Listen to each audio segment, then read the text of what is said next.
En étant entrepreneur et surtout en étant seul, on a toutes les activités effectivement à gérer. Donc c'est à la fois le ménage de l'espace, comme effectivement toute la préparation comptable, etc.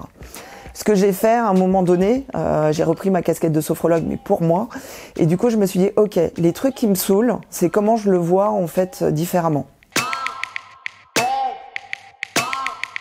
Quand on a tourné ensemble la première vidéo, donc c'était en août 2020, et ça faisait quelques mois que j'avais ouvert en fait cet espace que vous pouvez apercevoir une petite partie. J'étais auparavant responsable commercial chez un grand GAFA.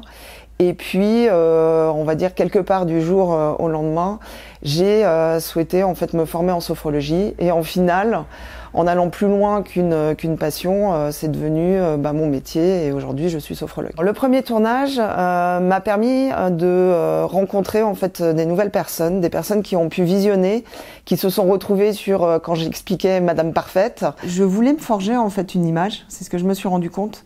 De la maman parfaite, de l'épouse parfaite, de la collaboratrice parfaite, de la petite fille à ses parents parfaite.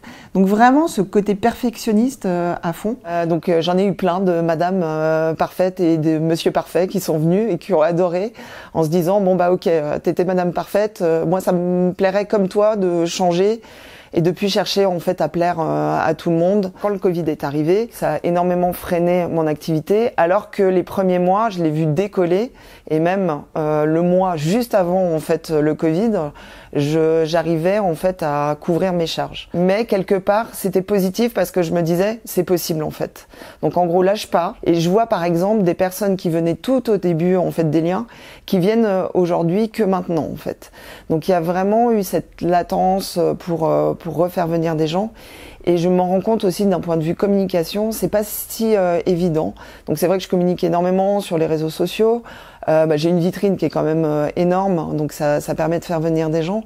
Pour autant, c'est pas si simple en fait d'attirer des personnes. Une des choses qui a toujours été en toile de fond, c'est qu'en fait j'ai zéro stress, zéro angoisse. C'est ce qui m'a aussi porté et finalement pendant ces 3 ans, à avoir pas la petite machine, on va dire, dans la tête qui tourne, à avoir peur du futur, et bien au contraire, à être vraiment dans l'instant présent et à mettre en place plein de choses créatives, etc. Au-delà d'avoir travaillé sur moi, c'est clair que je serais dans un métier qui me correspond pas, je serais pas bien. Je serais peut-être pas stressée, mais je serais pas bien. Aujourd'hui, j'ai jamais été autant épanouie de ma vie parce qu'en fait, je fais vraiment ce qui est en moi, ce qui résonne en moi. Et j'ai pas tant d'efforts à faire. Donc je commence à faire des recherches sur Internet pour mieux comprendre ce que c'est la sophrologie. Et là, je découvre en fait des mots qui résonnent en moi, comme émotion. Chose que je venais de découvrir effectivement avec mon divorce, de devoir effectivement exprimer ses émotions aux autres. Chose que je n'avais jamais vue, toute cette intelligence émotionnelle. Je me suis beaucoup plus ouverte. C'est-à-dire que ouverte par rapport à moi, hein, pas par rapport aux personnes, mais c'est que j'avais accueilli le côté maintenant je suis sophrologue, après j'ai accueilli le côté je suis coach, et ensuite j'ai vraiment ouvert sur le côté spiritualité. Le côté spiritualité, donc c'est propre à chacun, est-ce que ça parle pas, c'est un peu comme effectivement les religions. Et je partage aussi cette partie-là qui m'a beaucoup aidée en fait dans mon épanouissement en fait personnel, professionnel, de me sentir bien en gros dans mes baskets. J'ai voulu continuer en fait à travailler sur moi, et à un moment donné je me suis dit mais est-ce que t'es pas en train de chercher à être parfaite dans le développement personnel? C'est-à-dire que du coup j'ai plus d'émotions négatives, plus rien, tout est parfait, ma vie roule, etc. Et à un moment donné je me suis dit mais qu'est-ce que t'es en train de faire? C'est juste n'importe quoi. T'es en train de passer d'un extrême Madame Parfaite avant à Madame Parfaite en développement personnel.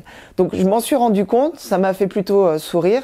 Et effectivement maintenant c'est ce que j'affiche aussi dans mes séances, c'est de dire j'ai le droit aussi d'être imparfaite.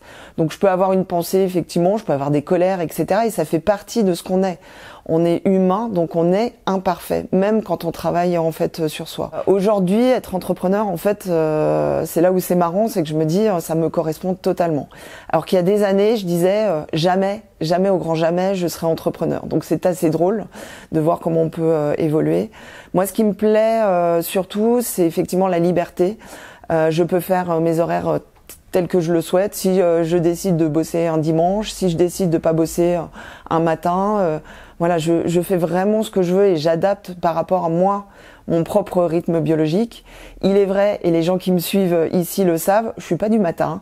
Donc j'ai très peu de séances le matin. Par contre, le soir, j'adore. J'ai des séances à 19h et celle-là, elle me booste vraiment. En étant entrepreneur et surtout en étant seul, on a toutes les activités effectivement à gérer. Donc c'est à la fois le ménage de l'espace, comme effectivement toute la préparation comptable, etc. Ce que j'ai fait à un moment donné, j'ai repris ma casquette de sophrologue, mais pour moi. Et du coup, je me suis dit, ok, les trucs qui me saoulent, c'est comment je le vois en fait différemment. Par exemple, toute la préparation comptable, c'est pas un truc qui m'amuse. Pourtant, je suis quelqu'un de carré, structuré, mais il y a zéro créativité là-dedans. Donc c'est vrai que ça me saoulait. Du coup, je me suis mise en fait en mode compète, c'est-à-dire que je me dis, je dois le faire tous les mois. Je le fais en maximum 1 heure en fait. Le plan financier, c'est un vrai sujet quand on se met effectivement à son compte. Moi, ça a été la première difficulté. Il y a eu toute la partie Covid, où là, ça a été compliqué parce qu'il fallait aller chercher de l'argent. J'avais la chance encore d'avoir Pôle emploi pendant effectivement ces 2 ans. Mais pour moi, ces 2 ans devaient me permettre en fait de faire décoller mon activité. Et pendant 2 ans, avec le Covid, bien sûr, ça a plus végété.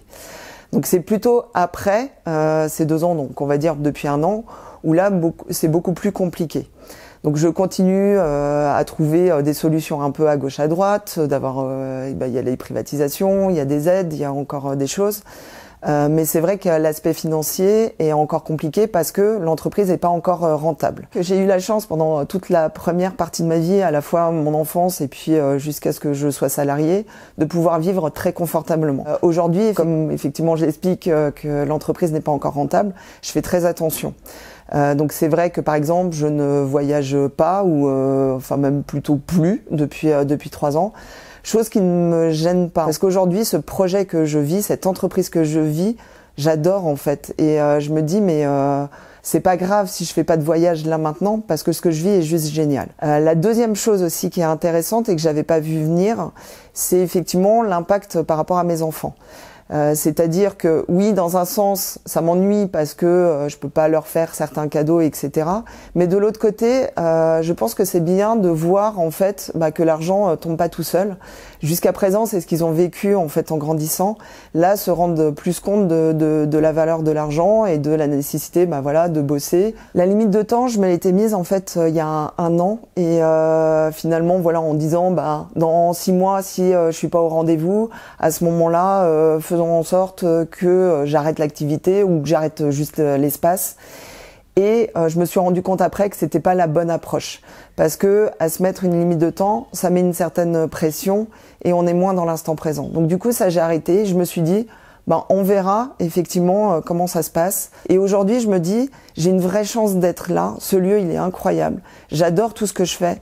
Donc je veux en profiter jusqu'au dernier jour. C'est un peu comme le pot de confiture, à le finir jusqu'au bout, quoi. Mes projets, donc le premier, c'est effectivement de pouvoir rentabiliser cet espace pour ensuite pouvoir ouvrir en fait un deuxième espace dans Paris.